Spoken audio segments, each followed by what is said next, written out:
Да.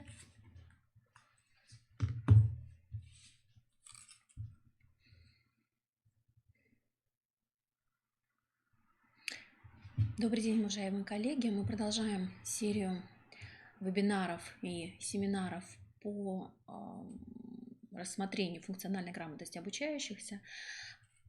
Содержательная линия, подходы к оценке функциональной грамотности. И сегодня я позволю себе остановиться на еще одном блоке. Это, естественно, научная грамотность в контексте функциональной грамотности.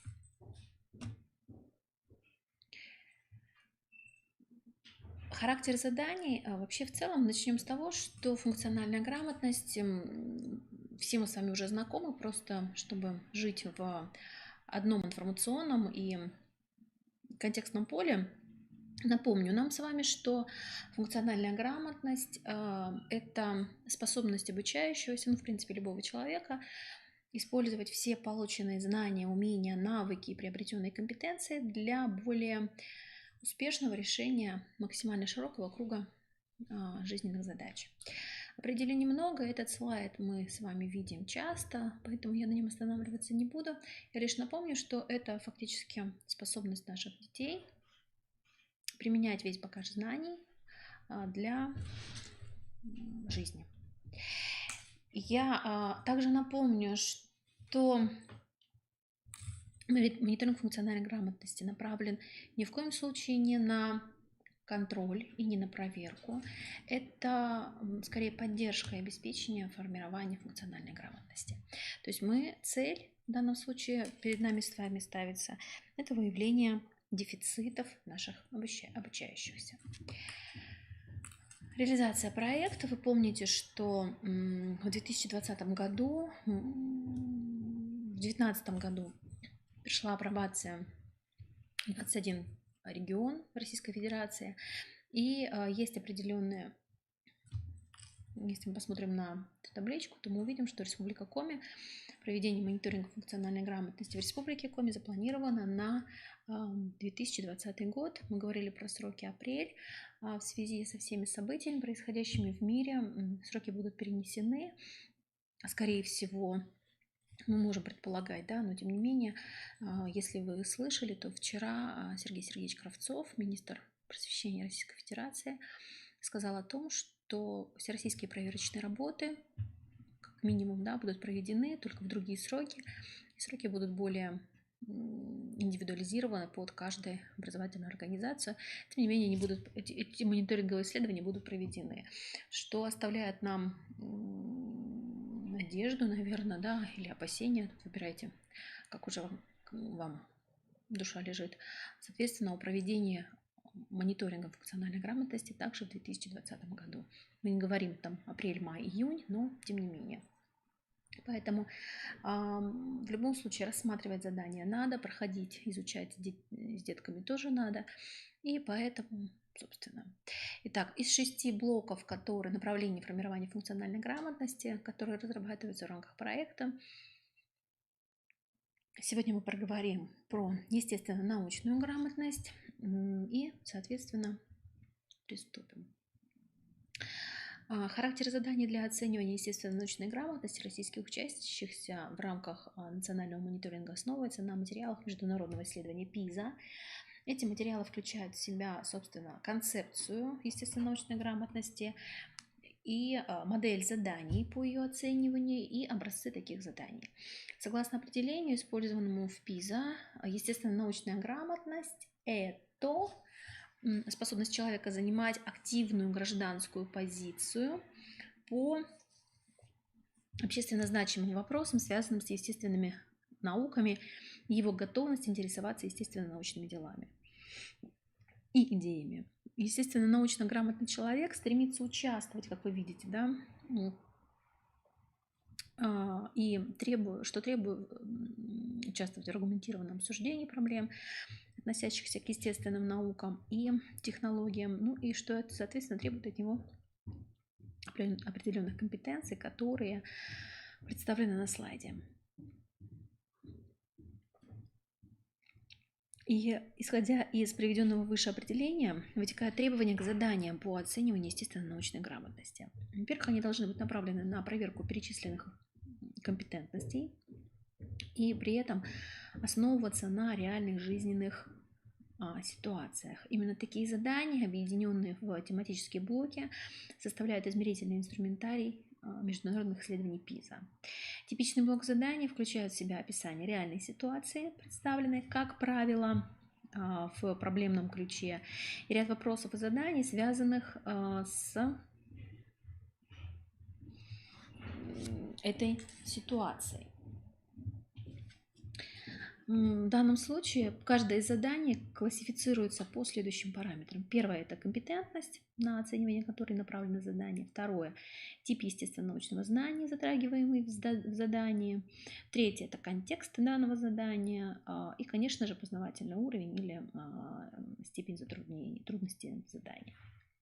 Если мы говорим про компетенции и умения, то каждая из трех основных компетенций, составляющих естественно-научную грамотность, включает в себя набор конкретных умений, на проверку которых может быть непосредственно направлено задание. В табличке, представленной на слайде, приводятся эти умения, раскрывающие содержание каждой из основных компетенций и краткая характеристика учебного задания, с помощью которого можно формировать или оценивать соответствующие умения.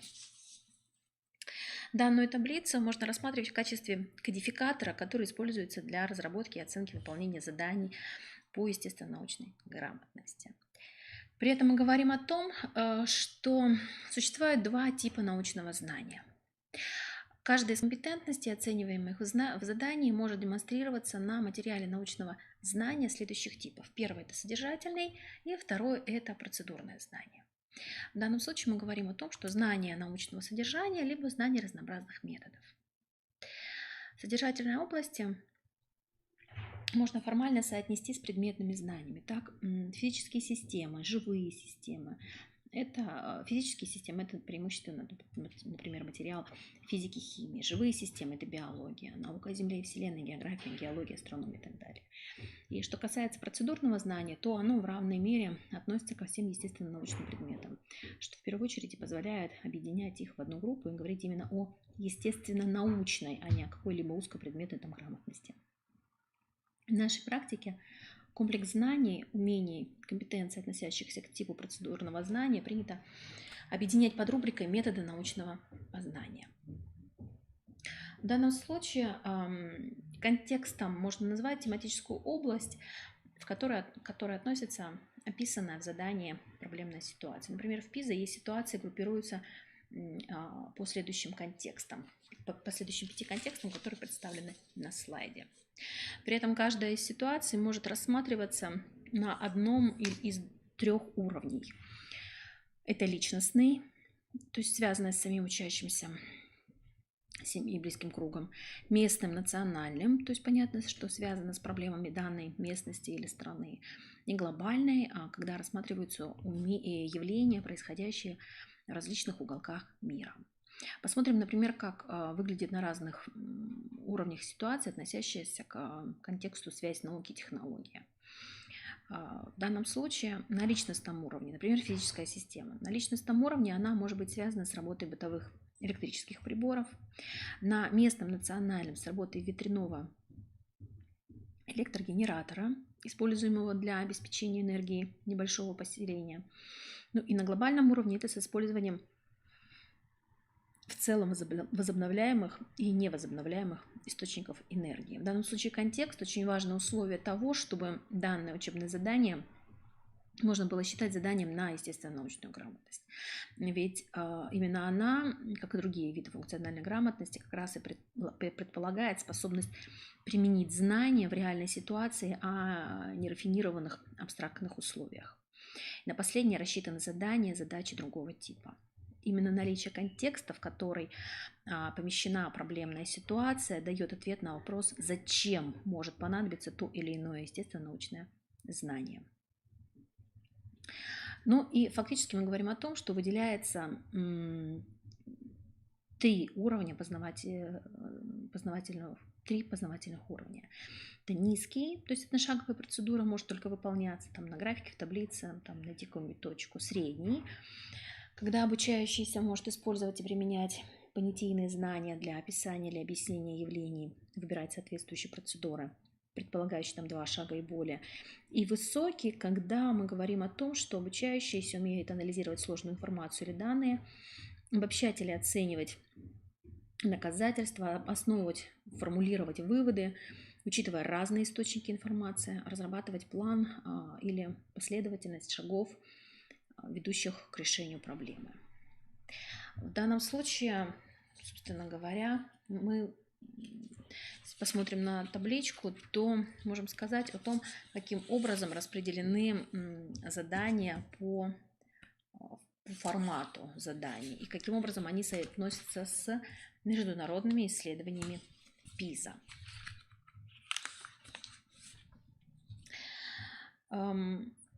Процентное соотношение форматов отличается, поскольку задачи национального мониторинга, особенно на таком ранней стадии, как 5 и 7 классы, неразрывно связаны не только с оцениванием, сколько с формированием естественно-научной грамотности. То есть сами задания должны демонстрировать образцы, которые можно продуктивно использовать в текущем образовательном процессе. Это, в частности, означает, что должны увеличиться количество заданий, требующих развернутого ответа. Смотрите на табличке номер 2. Такие задания предполагают построение рассуждения, которые на уроке могут иметь форму как письменного, так и устного высказывания. И в свою очередь такие высказывания становятся предметом обсуждения и уточнений со стороны товарищей и учителя, тем самым способствуя не только лучшему пониманию проблемы, но и формированию речевых умений. В этой связи мы говорим о том, что понятие естественно-научная грамотность, как и задача формирования этого вида функциональной грамотности,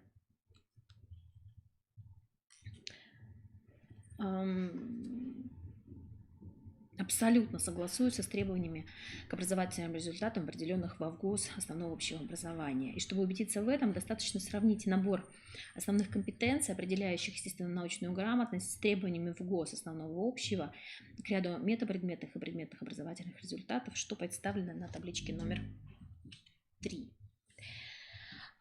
Сравнение показывает, что компетентности, составляющие естественно-научную грамотность и требования стандарта, вполне согласуются друг с другом, однако в ГОС для определения соответствующих умений часто используют другие слова. Но главное, эти умения рассеяны по группам метапредметных и предметных результатов, не образуя в стандарте единого блока, показывающего общие цели и планируемые результаты изучения всех естественно-научных школьных предметов. Это и в целом отражает современную ситуацию в российском школьном естественно-научном образовании, характеризуемым разрозненностью, что ли, скажем, учебных предметов и непониманием общих задач.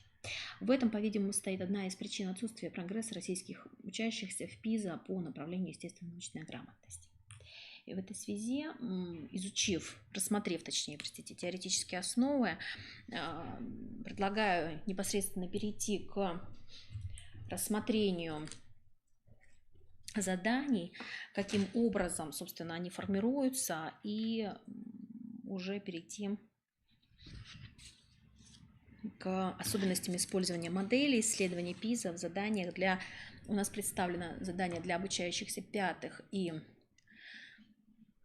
7 классов. В этой связи я нас с вами отправляю на страничку в интернете, сайт Института стратегии развития образования, Российская академия образования, где, собственно говоря, вот так вот выглядит заглавная страничка. Есть вкладочка «Демонстрационные материалы». Собственно, посмотрите, мы говорим о том, что здесь представлены демонстрационные материалы по всем предметным областям направленностям. И посмотрите, ранее была возможность, сейчас не знаю, ее закрывали, может быть, получится сейчас открыться, была возможность пройти демонстрационный вариант, как это делали наши дети некоторых регионов в прошлом году. Тут представлены логины и пароли. Коллеги, буквально недавно это еще не то есть то работает, то не работает. Поэтому, вот видите, попытка входа пользователя отклонена, пользователь блокирован.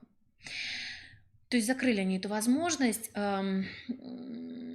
Невозможно нам сейчас попробовать, но тем не менее на протяжении до конца ноября 2019 года эта возможность была доступна нашим всем желающим. Итак, что-то мы уже рассматривали. Сейчас перейдем непосредственно к изучению, рассмотрению естественно-научной грамотности. Итак, посмотрите, здесь сформированы основные подходы к оценке естественно-научной грамотности учащихся основной школы. Далее представлены демонстрационные варианты диагностической работы для учащихся 5 и 7 классов с полными характеристиками заданий, система оценивания. Посмотрите. То есть прописан уровень сложности, высокий, низкий, средний, да, и так далее. Прописаны ответы, ключи и своего рода спецификация, и мы все это с вами видим. Предлагаю остановиться на диагностической работе для учащихся 5 класса, для наглядности. Мы с вами ее рассмотрим. Коллеги, обращаю ваше внимание, что, я надеюсь, всем хорошо видно, работа состоит из 16 страниц текста. При этом в инструкции, я позволю себе увеличиться, чтобы было читаемо. При этом в инструкции написано, что на выполнение работы отводится 1 урок 40 минут. Некоторые проблемные ситуации, задания к ним. Задания разные. Видите, в некоторых предложены варианты, выбрав только один ответ. В других выбрать 2 или 3 верных ответа, то есть ребенок не знает, где сколько. И выбранные вами ответы отметьте галочками, и так далее, так далее, так далее. Вы видите, одни могут показаться легче, другие труднее. В любом случае не торопитесь давать ответы, то есть вот эти вот рекомендации даны. Скорее всего, у вас останется время, чтобы вернуться и еще раз попробовать выполнить пропущенные задания, если таковые у вас есть. Ну, то есть как классические рекомендации к любому диагностическому исследованию. Итак, собственно, поехали. Смотрите, первое задание для обучающихся 5 класса. К концу 5 класса большинство российских школьников из естественно-научных программ осваивали курс начальной школы, то есть окружающий мир, а в 5 классе уже добавляется биология и география. При этом естественно-научная часть программы «Окружающий мир» примерно на 90% состоит из биологических и географических, даже, скажем, астрономических знаний. А сам объем этой части программы крайне небольшой. В сравнении с другими странами, например, составляет примерно 40 часов в год, 36. Да? Стандартный курс географии для 5 класса также нельзя считать полностью естественно-научным, поскольку значительное место в нем занимает история географических открытий, имеющих преимущественно писательный характер. Вместе с тем курс географии включает определенный объем астрономических знаний, в основном о Солнечной системе. Таким образом, если опираться только на содержание стандартных образовательных программ, то, возможно, для разработки заданий по естественно-научной грамотности крайне узки. Они примерно на 80% могут использовать биологический, астрономический материал и лишь в ничтожной мере физические и тем более химические знания, а также знания по физической географии. Напомним, что, собственно говоря,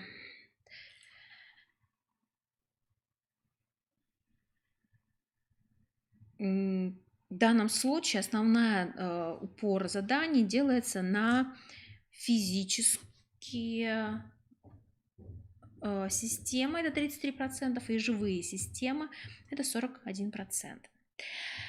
Итак, что же у нас в 5 классе? В заданиях, относящихся к 5 классу, что требуется? Из-за особенностей того, что опора в виде естественно-научных знаний в 5 классе пока еще невелика, то задания в большей степени ориентируются на процедурный тип знаний, оценивание таких компетентности, как понимание особенностей естественно-научного исследования, интерпретация данных для получения вывода, разумеется, с учетом возрастных возможностей.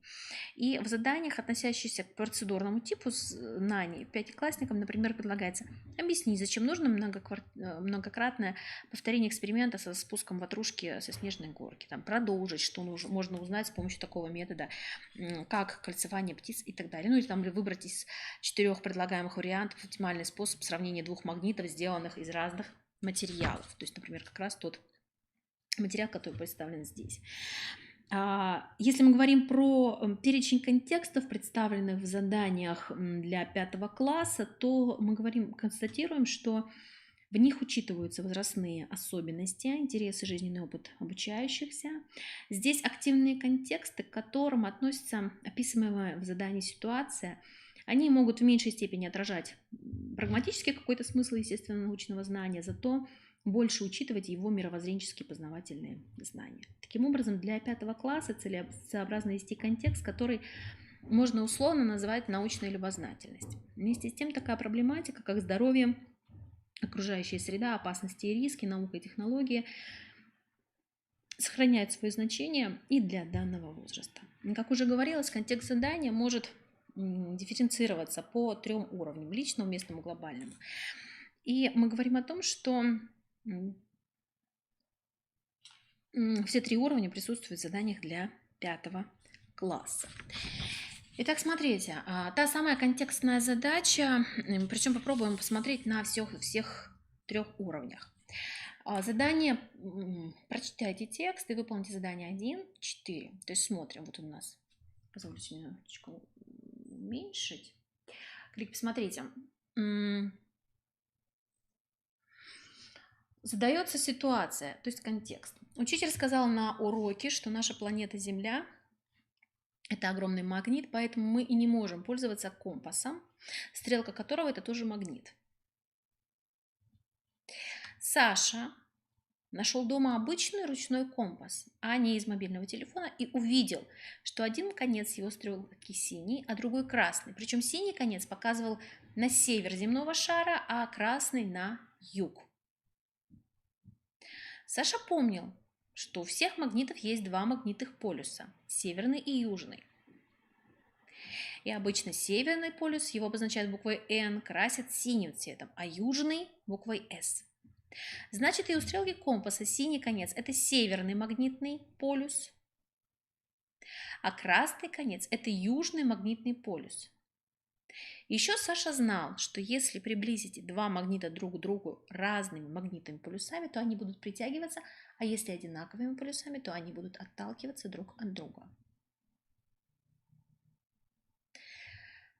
Посмотрите, какой тут личностный контекст. Личностный заключается, с моей точки зрения, поспорьте со мной, если я не права, о том, что Саша где-то что-то нашел, Саша узнал для себя, Саша начал проводить некие исследования. Глобальный контекст тоже читается о том, что Земля, огромные магниты и так далее, и так далее, и так далее. Какие магниты, что это такое, как они работают и, собственно, на основании чего они функционируют и как это все происходит. Местный здесь, наверное, в меньшей степени, он будет чуть-чуть дальше. Итак, задание. Какой магнитный полюс Земли расположен на севере Земли? Ребенок должен выбрать и объяснить.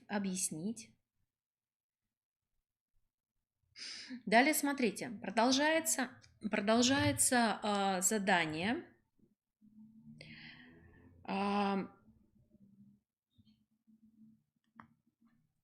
Создается дополнительный контекст, задается дополнительная задача, и мы должны объяснить, что сделал Саша, почему.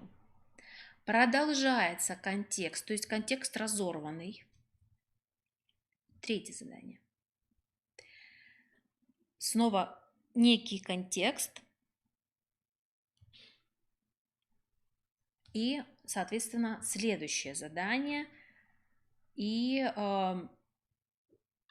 какой-то ответ предполагается.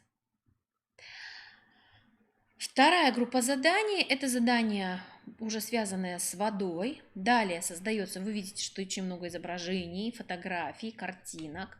Также где-то на страничку пишется текст, присутствует текст. Я напоминаю, что мониторинг функциональной грамотности проводится у нас с вами в режиме онлайн. Создается проблемная ситуация, контекстная ситуация, и ребенок должен выполнить определенное количество заданий. Радует одно, что у детей здесь, как правило, вы просто выберите правильный ответ.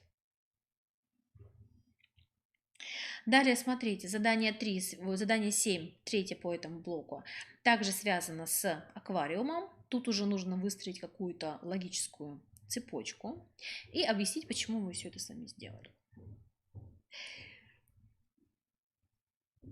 Третья группа заданий – это, собственно говоря, вы видите уже хищные птицы. Они здесь представлены. И представлено небольшое описание этих хищных птиц. И, соответственно, также выполняется задание. Но здесь опять-таки же, смотрите, первый блок заданий, контекст чередовался с заданиями, с вопросами для обучающихся. Второй блок заданий были сначала контекст, далее, собственно, сами задания. Третий блок, как и первый, перемежаются. И есть открытые. Кроме того, в 5 классе добавлены диаграммки, посмотрите. И дети должны проанализировать эти диаграммы и на основе этого анализа ответить на вопросы. Продолжается контекст. И 4-й, последний блок заданий. Какая планета?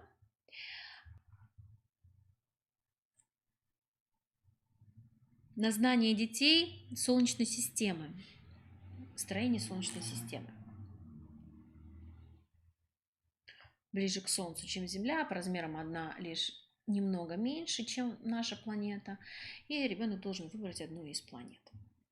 Далее, опять-таки же, диаграммка представлена, причем там она была одного вида, здесь она уже другого вида, круговая. Опять-таки же вопросы. И, видите, спутник Земли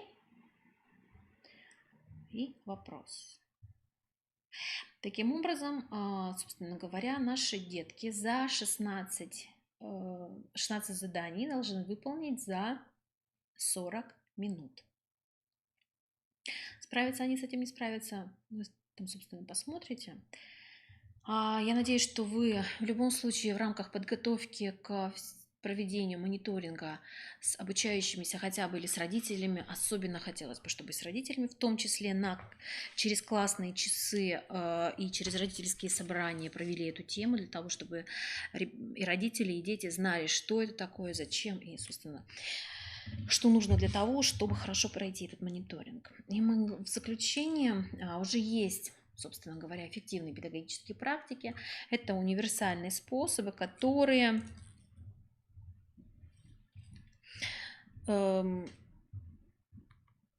фактически помогают и обучающимся, и преподавателям подготовиться к этому мониторинговому исследованию. Создание учебных ситуаций, то есть создание погружения в контекст детей, учение в общении, собственно, эта методика мы с вами знаем давно, оценочная самостоятельность и вообще, собственно, критерии оценивания работы – это то, о чем мы с Татьяной Петровной рассуждали вчера в рамках нашего семинара, то рекомендую посмотреть. Соответственно, мы говорим о том, что в ближайшее время нам наш внутренний контроль знаний необходимо будет максимально приблизить по форме к заданиям типа ВПР и функциональная грамотность, потому что задания перекликаются по типологии и по своей направленности. Выстроено формирование функциональной грамотности в образовательной системе формирования функциональной грамотности образовательной организации через административную деятельность, урочную и внеурочную. Сайт, который я вам уже показывала, skifandstrau.ru, там вы видите демонстрационные варианты. В декабре 2019 нам обещали выложить все демонстрационные варианты на все классы, в которых планируется проведение этого мониторинга, но, к сожалению, вы видели буквально только что этого еще не произошло. Я надеюсь, что материал будет полезен вам для работы. Предлагаю использовать его в том числе и для родительских собраний, чтобы родители знали, ну, либо общий семинар по функциональной грамотности. И, коллеги, анонсируя, скажу, что на следующей неделе мы планируем проведение дистанционного семинара с привлечением коллег из Республики Коми и Российской Федерации. В дистанционном варианте понятно почему, да? Так что следите за информацией на сайте, в новостной ленте мы все это напишем. Будем рады вашему участию. Если у вас возникли какие-то вопросы, то задавайте.